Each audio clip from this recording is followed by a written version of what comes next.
steel has been in the crosshairs of U.S. tariffs for years, back to 2018 before NAFTA was renegotiated. Now suffering again, is it time to consider a new strategy for the Canadian steel market? Michael Garcia is CEO of Algoma Steel. Thanks for being with us. Thanks for having me, Amanda. So let's start with how you're doing. I mean, this has been a long haul, and for steel producers like you, this isn't new, but hardly welcome. How is business these days? Business is extremely challenging. We're caught between a rock and a hard place. We are facing a 25% tariff on every ton of steel that we sell to the U.S. market. That's about half of our order book. It was as high as 65% in the past. We've worked that down to half. But the other rock that we're facing is the soft Canadian domestic market, which has a relatively good amount of steel demand, actually a little bit more steel demand than steel produced domestically in Canada. But the problem is it's being overrun with foreign steel. Now that steel can't go to the U.S., any steel from anywhere in the world is paying a 25% tariff into the U.S. So that's causing a lot of steel to be diverted into the Canadian market. And between this rock and a hard place, it's an extremely challenging environment for Algoma Steel right now. Where is that foreign steel coming from mainly? Is it from China, which has been a concern of the U.S. for a long time?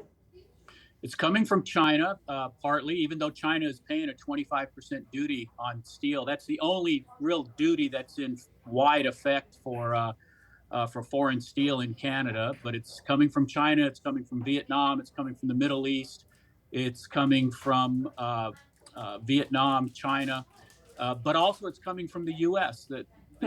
That Canadian government did impose a 25% duty on U.S. steel, but so many buyers of Canadian steel in Canada have applied for exemptions that the government has actually granted a blanket exception for the time being for anybody who is buying steel in Canada that claims that steel is a critical raw material that they can't get elsewhere. So that's really causing a very difficult market situation for us here in Canada. And these exemptions that have been granted by the government are really part of the problem right now. So that sounds like a big part of the problem. And of course, do we have tariffs in place that would make a difference to you against countries like Vietnam or the Middle East? Are we actually protecting our domestic producers properly? Not right now, no. There's too much foreign steel in Canada. It's making it very uncompetitive for us to simply turn our eyes to the domestic market. Even though we are Canada's only producer of domestic plate, for example, we are facing competition from U.S. plate, from Turkish plate, and it's making it very difficult for us to survive these current market conditions for long. I have to ask you, it feels like we're in a new era of protectionism. In the old days, we would have said, well, businesses should get the cheapest steel they can. That'll be good for the economy and for customers. Mm-hmm. Are those days over? Are we now in an era where we have to think about protecting our domestic production because that's the only way to make sure we have it? Correct. I think Canada needs to come to terms with the fact that a vibrant, sustainable domestic steel industry is critical to the future of Canada.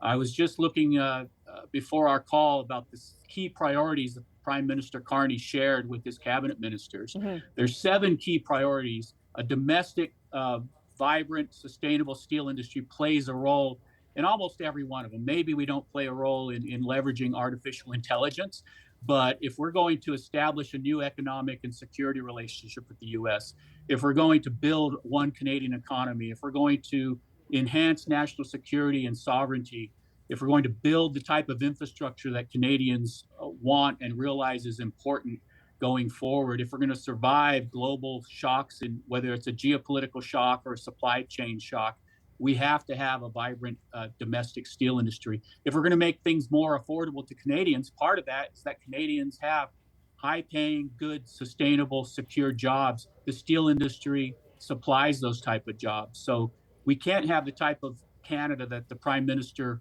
wants to build, that all of us living in Canada want to see in the future. We can't have that without a strong steel industry. And I do think it will take some sort of proactive measures by the government to put the things in place that protect that steel industry. All right, only a few seconds left, but is one place the government could also help you on procurement? Do we emphasize buying Canadian when it comes to steel? We talk about it, but there's so many examples where we're missing the opportunity. There's two large polar icebreakers that are being procured by the government. I think it's a $6.7 billion procurement. There's no Canadian steel being used in either of those two icebreakers. Right. We could make the plate that goes on those icebreakers. There's a bridge in Quebec province, the Ile d'Orleans Bridge, $2.7 billion investment in the infrastructure of Canada in Quebec with a brand new bridge. We can't find any evidence that there's going to be any Canadian steel on that bridge or any Canadian contractors and a Canadian supply chain involved in the majority of those infrastructure projects. Those are the type of things we can't afford to do going forward as we build Canada. We have to address that. I believe the message is there. I believe going forward we will be able to do that, but we're watching very closely and we're after those type of opportunities. Got to leave it there, Michael. Thanks for being with us. My pleasure, Amanda. Thank you. Michael Garcia is CEO of Algoma Steel. Time for the takeaway and delivering a hard message. Workers at Canada Post are once again resisting demands to make some changes at the Crown Corporation. And with a strike notice officially in place this week for the second time in 6 months, their customers are braced for another work stoppage. The notice on behalf of the mail service's 55,000 employees came Monday, at which point Canada Post said it would not accept new items for delivery. The issues between Canada Post and its workers are hardly new, but the negotiations are still stunning all the same. While the union balks at contract workers and weekend delivery, Canada Post reports loss upon loss. And a recent assessment of its business from the Industrial Inquiry Commission said Canada Post is effectively insolvent and recommends dramatic changes to its delivery model. That includes ending daily delivery of mail and removing a moratorium on new community mailboxes and closure of some rural post offices.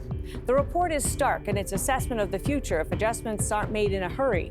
The union pushed back on that view, but is still faced with the grim reality that daily mail delivery just doesn't represent the same volume it once did, and that formerly lucrative city routes no longer subsidize rural ones. While a strike is one of the tools in a union's toolbox, it can border on self-harm when a business is this weak.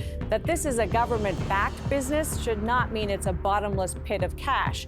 Canadians have a different relationship with mail today than they did a few decades ago, and Canada Post's most successful business, which is its parcel delivery system, could be liberated from the albatross of a moribund mail service. This is an opportunity to rethink the place and what it does. And yes, that might mean fewer jobs of some type or even overall, but that happens in business all the time. My takeaway? Change is hard, but when change is necessary, doing it involuntarily doesn't make it easier. That's Taking Stock for this week. I'm Amanda Lang. Thanks for being with us.